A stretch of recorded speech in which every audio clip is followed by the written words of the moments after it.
These two 3D prints look practically identical, but one is almost 30% stronger by just selecting one checkbox within OrcaSlicer. Last year I demoed the BrickLayer printing technique, after which the community made significant strides in making this feature directly available in your slicer, and even developed new methods to implement non-planar print moves into every 3D print, all aimed at improving strength. I tested some of them to find out if they are truly better than how we printed in the past, and I also realized that I had a major oversight in my initial coverage. Let's find out more. Guten Tag everybody, I'm Stefan and welcome to CNC Kitchen. This video is sponsored by Squarespace. Create the website you've always wanted or finally replace the old one that you've always hated. Go to squarespace.com/cnckitchen and give it a free try. The 3D prints we create daily all have hundreds or even thousands of predetermined breaking points built into them. Layer adhesion is one of the biggest problems in additive manufacturing, when two subsequent layers don't perfectly bond to each other. Since we simply stack two-dimensional layers on top of each other, these weak bonds create flat layers where cracks can easily grow through the part. BrickLayers is the technique where you print every other perimeter slightly offset from the one next to it, disturbing the flat layers and potentially increasing the strength of 3D printed parts. The 3D printing community always impresses me because everyone has a completely different skill set, yet they help each other out to create the best possible product. When I demoed BrickLayers a year ago, I used the process tool within Simplify 3D to jerry-rig a working prototype that functioned but wasn't super practical for a wide audience. After that, a ton of people reached out to say that they had implemented my suggestions in a better way. One that received a lot of attention was TenTech, who over the last year created a variety of cool scripts for G-code processing, starting with fuzzy skin, which works on every surface of a 3D print, to interlocking perimeters and also BrickLayers. Therefore, I thought it was a great starting point for my second exploration into BrickLayers. All his scripts are available as open source on GitHub for use and improvement. It's as easy as downloading the Python file, adding it as a post-processing script and changing a few settings in your slicer of choice.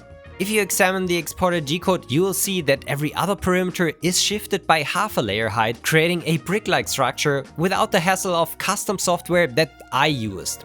I experimented a bit with this and produced mostly good-looking prints until I realized that the nozzle of my printer seemed to drag through the material. At first I thought this would be a flow problem, but after thoroughly checking the G-code, I discovered that the script seems to struggle with complex geometry, and even worse, maintains the order in which the perimeters are printed and will only shift the layers upwards by half a layer height. Since a 3D printer nozzle is not a sharp tip but has a significantly large flat part around the nozzle hole, it will drag through the already printed material when I use TenTech scripts. So I did what any sensible person would do these days: try to fix every problem with AI.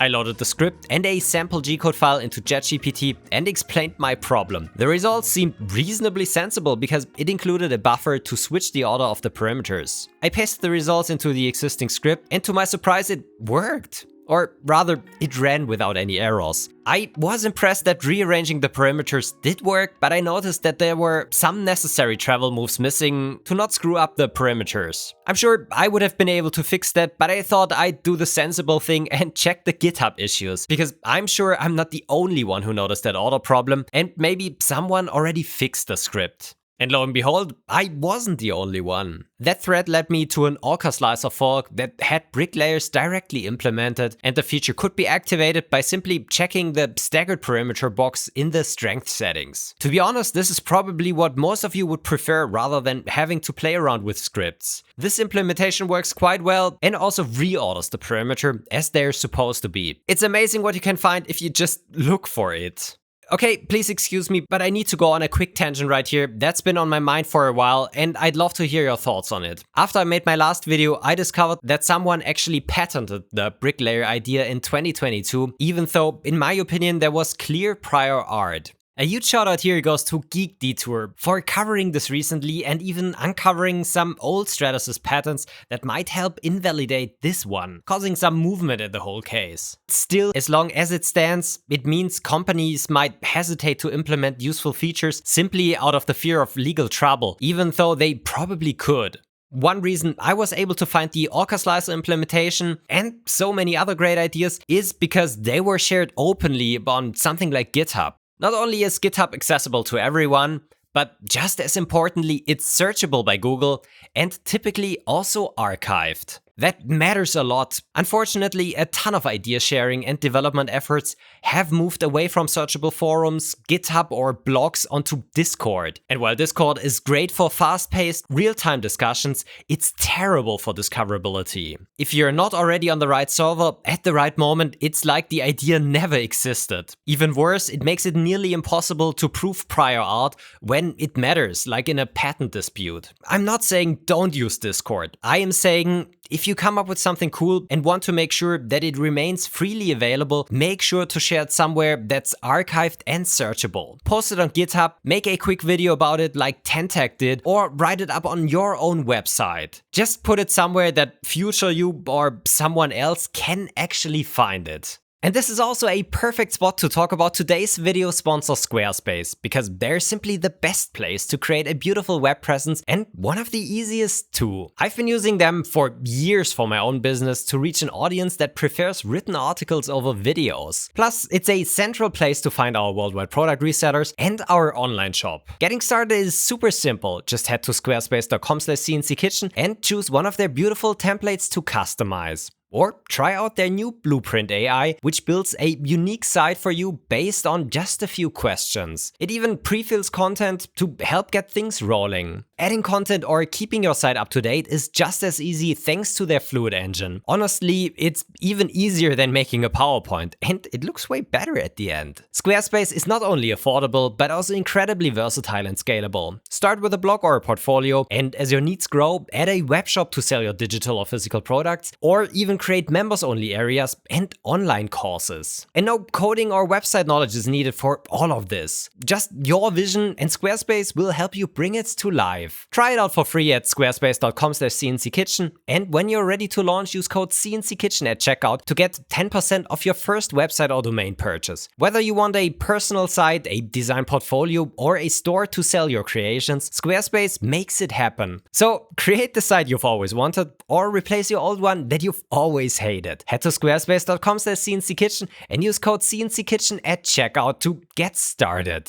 But now back to BrickLayers, where we don't just want to see if we can print nice looking parts. The real question is whether the slicer implementation also increases layer adhesion, similar to what I discovered in my tests a year ago. I loaded my special tensile test bar, which has a test diameter large enough to accommodate a couple of perimeters to make the part more realistic. I used 5 perimeters and 0.2mm layer height and no infill because we primarily want to observe the difference in strength between flat printed and staggered perimeters. I utilized modifier geometry to add a bit of infill at the upper and lower lugs because they were prone to breaking in my last test a year ago. I first printed 2 sets of samples, each in Prusa-Ment PLA on the core 1. One set where I activated the staggered perimeters or brick layers, and a reference set where I didn't check that box. I also weighed them to ensure that there was no significant difference between the two, and the results were almost identical. And then it was time to test them on my DIY universal test machine, where I'll pull the samples until they snap.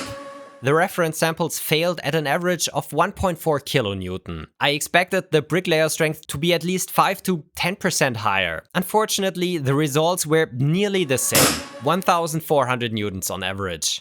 This was a bit disappointing at first. Still, the macro shots showed that the different printing techniques were effective, as instead of nearly flat breaking surfaces, we observe a distinctly jagged surface that no longer appears flat if I activated BrickLayer printing. And here comes my big oversight from my previous video. If we cut open a 3D print, it's never fully dense. Molten plastic, especially the type used for 3D printing, is not a liquid, but rather a paste during the printing process. This results in gap at the diagonals of the extrusion, where the pressure simply isn't sufficient to fill the void if we're not over-extruding. The default extrusion multipliers are also designed to work effectively and prevent this over-extrusion to achieve dimensionally accurate parts. If we now take our normal 3D print, where all the layers are aligned, and shift every other layer up, we notice that due to the better packing, a significant amount of space is created that can and needs to be filled. Otherwise, we might even lose strength. This means that when using brick layers, it seems to be essential to slightly increase the flow of the perimeters. The values I found online ranged from 5 to 10% over-extrusion before detrimental effects began, so that's what I went with. I printed 2 additional sets of samples at 105 and 110% flow rate. Weighing the parts gave me exactly these values, so it's just scaling up flow. Then I went to testing, and oh boy, I noticed we were onto something. I've used these U-shape holders for years on my test machine, but when I started the first test, it wasn't the part that broke, but the fixture. So I had to wait for half an hour while the part was reprinted so I could continue testing. Increasing the flow by 5% boosted the strength of the sample by 20%, and I ended up at 1670 newtons or 171 kilograms. But it didn't end here. The 10% over-extruded parts were even able to handle over 1800 newtons. That's 29% more than our reference, with only 10% more material. That looks like a clear win for BrickLayers, if applied properly. If we take a look at the cross-section of such a part, we can, or better can see almost any voids anymore, which shows that most of the gaps were closed by increasing flow. Okay, I wanted to conclude this right here, when I realized that in a way this is not a fair comparison and doesn't show the full picture if we don't compare the over-extruded brick layers to a standard over-extruded print. So I went ahead and printed another reference set at 110% flow and tested that. Interestingly, the over-extruded reference part swole more than an over-extruded brick layer part. With the shifted brick layers, we not only have more space to fill, but also one extrusion is not pushing the next one to each other as easily because they're not on the same height. While the regular 10% over-extruded part swelled by around 3%, the one printed 10% over-extruded in brick layers only increased its test diameter by 1.5%, which is half.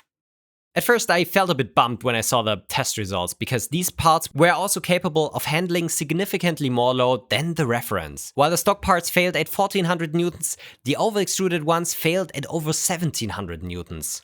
I was disappointed because I thought that this meant that brick layers weren't any better. However, at 10% over-extrusion, the brick layer parts were 29% stronger, whereas the parts printed with flat layers only gained 23% in strength. Therefore, when we take a look at the strength to weight ratio, we can see that brick layers, when over-extruded, really shine and also outperform standard over-extruded parts. But it still raises the question of how much more strength we could achieve by over-extruding regular prints, while finding a solution to keep them dimensionally accurate.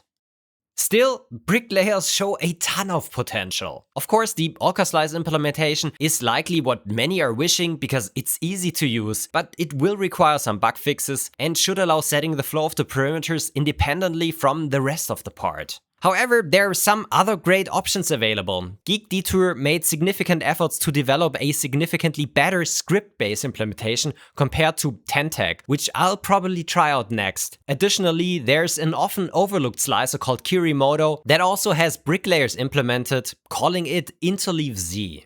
So let me know what you'd like to see in a follow-up video. I'm thinking about testing different layer heights, part accuracy, varying flow factors, and other tests that aren't just pure tension. Or would you prefer to see TenTech's non-planar perimeters tested instead? Please leave a comment below. A tremendous shout out goes once again to all the community members who work on implementing cool ideas into the slicers we use today. Improving software, particularly slicing techniques, still has the most untapped potential in 3D printing. By collaborating and sharing ideas freely and openly, we can enhance this incredible technology for everyone. If you found this video useful, hit the like button so more people can discover these incredible new 3D printing techniques. Thanks for watching, everyone. I hope you found this video interesting. If you want to support my work, head over to Patreon or become a YouTube member. Also, check out the other videos in my library. I hope to see you in the next one. Auf Wiedersehen and goodbye.